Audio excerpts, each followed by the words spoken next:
I would encourage someone to not take that option. When I was mayor of New York City, I encouraged adoptions. Former New York Mayor Rudy Giuliani explaining his position on abortion last night to Republican voters. He and all of the GOP presidential candidates trying to score big points with Republicans in their first debate, talking Iraq, the war on terror, and plenty more. Live from America's Newsroom now to Mike Emanuel in Washington with a rundown. Mike? Megan, good morning. 10 declared candidates on stage in the first GOP debate, all trying to distinguish themselves. The debate held at the Ronald Reagan Presidential Library in Simi Valley, California. Arizona Senator John McCain went on the offensive against Democrats about the war in Iraq. My friends, when the majority leader of the United States Senate says we've lost the war, the men and women that are serving in Iraq reject that notion. And if we lost, then who won? Did Al-Qaeda win?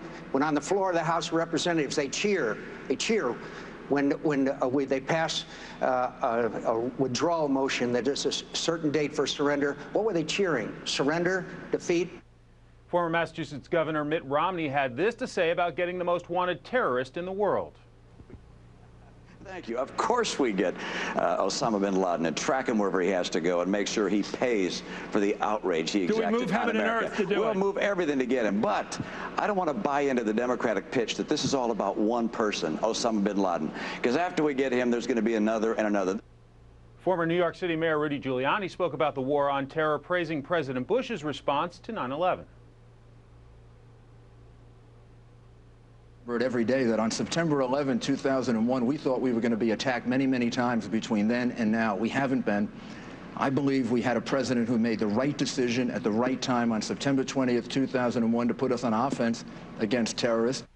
With 10 candidates in 90 minutes, it was a race for the hopefuls to articulate their positions. Megan? Mike Emanuel, thank you.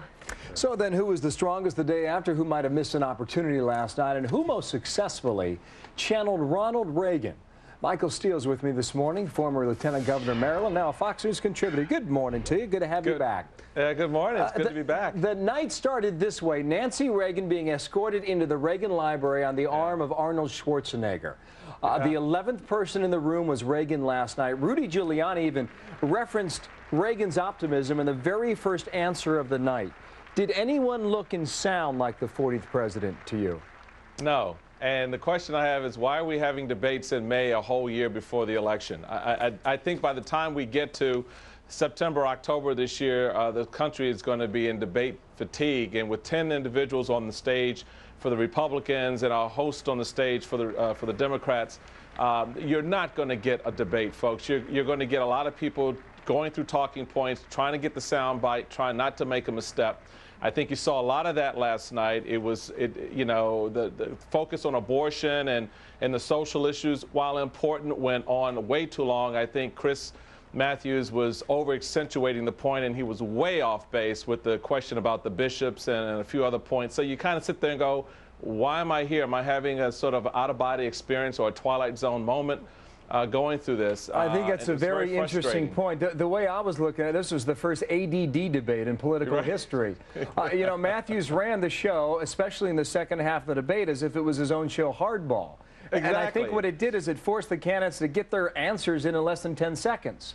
They felt rushed, and ultimately, I think the viewer and the voter was a little robbed of insight from these guys. They were robbed of insight, and I think that what you saw on the stage were some very strong, credible men who want to be president of the United States, not really, in my view, given a fair opportunity to articulate the minutia of some of these issues. I mean, you cannot answer a question on Iraq or abortion in 10 seconds or less. It is nuanced, and to criticize someone for moving in a position on a position sometimes can be a little bit much. You know, you have to take at face value that some people do change their minds. And, you know, going back to the Kerry race in 04, you know, let's not start this flip-flop thing all over again. Let's listen to these men. Let the individuals in the country decide for themselves who they like and who they don't like. Michael Steele, thanks. Good to have you on.